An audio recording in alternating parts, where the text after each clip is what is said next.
Rickshaw চালকক ব্ৰিটেইনৰ ৰজাই সন্মানিত কৰিছে। মহিলা ৰিক্সা চালকে লাভ কৰিছে ব্ৰিটিছ ৰয়েল এৱাৰ্ড। লণ্ডনৰ বাকিংহাম পেলেচত ৰজা তৃতীয় চাৰ্লছৰ পৰা বঁটা গ্ৰহণ। আমি পুনৰ কৈছো, লণ্ডনৰ বাকিংহাম পেলেচত ৰজা তৃতীয় চাৰ্লছৰ পৰা বঁটা গ্ৰহণ কৰিছে মহিলা ৰিক্সা চালকে, আৰু সেইগৰাকী মহিলা ৰিক্সা চালক হৈছে ভাৰতীয়। ব্ৰিটিছ ৰয়েল এৱাৰ্ড লাভ কৰা এই খবৰটিক লৈ সমগ্ৰ বিশ্বজুৰি চৰ্চা লাভ কৰিছে। এই মুহূৰ্তত জনাই আছো খবৰ, ব্ৰিটেইনৰ ৰজাই সন্মানিত কৰিছে ভাৰতীয় ৰিক্সা চালকক। লণ্ডনৰ বাকিংহাম পেলেচত ৰজা তৃতীয় চাৰ্লছৰ পৰা বঁটা গ্ৰহণ কৰিছে এগৰাকী মহিলা ৰিক্সা চালকে ব্ৰিটিছ ৰয়েল এৱাৰ্ড। উত্তৰ প্ৰদেশৰ বাহৰাইচৰ আৰতি নামৰ এগৰাকী যুৱতীলৈ এই বঁটা প্ৰদান কৰা হৈছে, আৰু তেওঁৰ বয়স হৈছে মাত্ৰ 18 বছৰ। উত্তৰ প্ৰদেশৰ বাহৰাইচৰ 18 বছৰীয়া যুৱতীগৰাকীয়ে লাভ কৰিছে আমাল ক্লুনি মহিলা সবলীকৰণ বঁটা। কেন্দ্ৰ চৰকাৰৰ পিংকি ৰিক্সা কাৰ্যসূচীৰ সৈতে তেওঁ জড়িত হৈ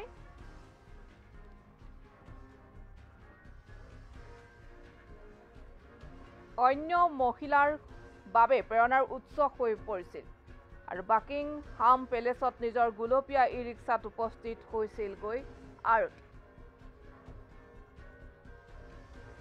এতিয়া এই খবৰটো সমগ্ৰ বিশ্বজুৰি চৰ্চিত হৈছে। আমাৰ দেশৰে এগৰাকী মহিলা বা যুৱতী, 18 বছৰীয়া এইগৰাকী যুৱতী, তেওঁৰ নাম হৈছে আৰতি।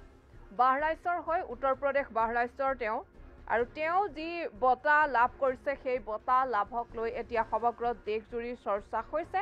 আনহাতে আৰু এটা খবৰ আছে যে ব্ৰিটেইনৰ ৰজাগৰাকীয়ে এই ভাৰতীয় ৰিক্সা চালক, মহিলা ৰিক্সা চালকগৰাকীক যি সন্মানিত কৰিছে, এই খবৰটি সমগ্ৰ বিশ্বজুৰি চৰ্চিত হৈছে, আৰু ভাৰতীয় নাৰীৰ প্ৰতি বিভিন্নজনে এইগৰাকী মহিলাই পোৱা এই এৱাৰ্ডক কেন্দ্ৰ কৰি বা যুৱতীগৰাকীয়ে পোৱা এই ব্ৰিটিছ ৰয়েল এৱাৰ্ডক কেন্দ্ৰ কৰি বিভিন্নজনে ভাৰতীয় মহিলাৰ বিভিন্ন পদক্ষেপৰ কথা উল্লেখ কৰি লগতে এইগৰাকী 18 বছৰীয়া যুৱতী আৰতিৰ প্ৰসংগও উল্লেখ কৰিছে আৰু চেল্যুট জনাইছে।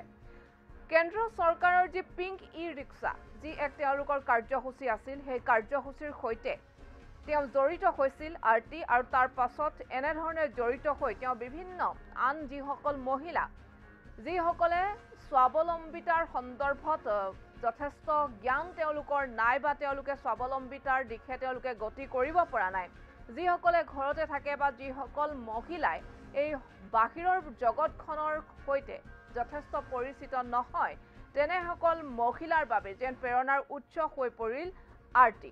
বাকিংহাম পেলেচত নিজৰ যিখন গুলপীয়া ৰিক্সা, যিহেতুকে পিংকি ৰিক্সা কাৰ্যসূচী, আৰু এইখন আপোনালোকে স্ক্ৰীণত আলোকচিত্ৰ দেখিছে, সেই গুলপীয়া ৰিক্সাতেই তেওঁ লৈ গ'ল, সেই ৰিক্সাখনেই তেওঁ লৈ গ'ল, আৰু তেনেধৰণেই তেওঁ বাকিংহাম পেলেচত তেওঁৰ এনেধৰণেই উপস্থিত হ'লগৈ। আৰু তেওঁৰ যি এই পদক্ষেপ, তেওঁৰ যিসমূহ কাৰ্য, তেওঁ এই কাৰ্যসমূহক ধন্যবাদ জ্ঞাপন কৰিছে ভাৰতীয় মহিলাসকলৰ লগতে বিভিন্নজনে, আৰু তেওঁৰ এই কামৰ শলাগ লৈছে। যিহেতুকে আমি দেখিবলৈ পাওঁ যে বিভিন্ন সময়ত বহু মহিলাই, কেতিয়াবা দেখিব আপুনি তেওঁলোকে ঘৰতে থাকে, তেওঁলোকে বিভিন্ন কামসমূহ সমাজৰ হকে তেওঁলোকে কামসমূহ কৰিবলৈ তেওঁলোকে ইচ্ছা থাকিলেও তেওঁলোকে সমাজলৈ বা ঘৰৰ পৰা বাহিৰলৈ ওলোৱাৰ কোনো ধৰণৰ পথ তেওঁলোকে বিচাৰি নাপায়। বিভিন্নগৰাকী মহিলাই কেতিয়াবা শোষণৰ বলি হয়।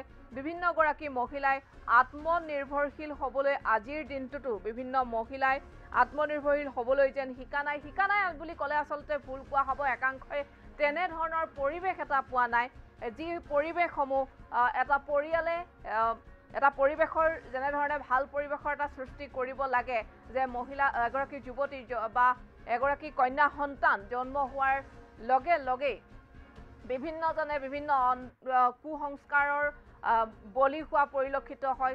একাংশই অন্ধবিশ্বাসো কৰে, আৰু কন্যা সন্তান জন্ম হোৱাক লৈ একাংশই তাচিল্য কৰে। এনে ধৰণৰ প্ৰসংগ কেন্দ্ৰ কৰি আমাৰ দেশৰ ভিতৰুৱা বিভিন্ন প্ৰান্তত আজিও এই যুৱতী বা মহিলাসকলক স্বাৱলম্বী হোৱাৰ ক্ষেত্ৰত এটা ভাল পৰিৱেশ একাংশই দিব পৰা নাই। কিন্তু তাৰ মাজত প্ৰত্যাহ্বান জনাই একাংশ ওলাই আহিছে।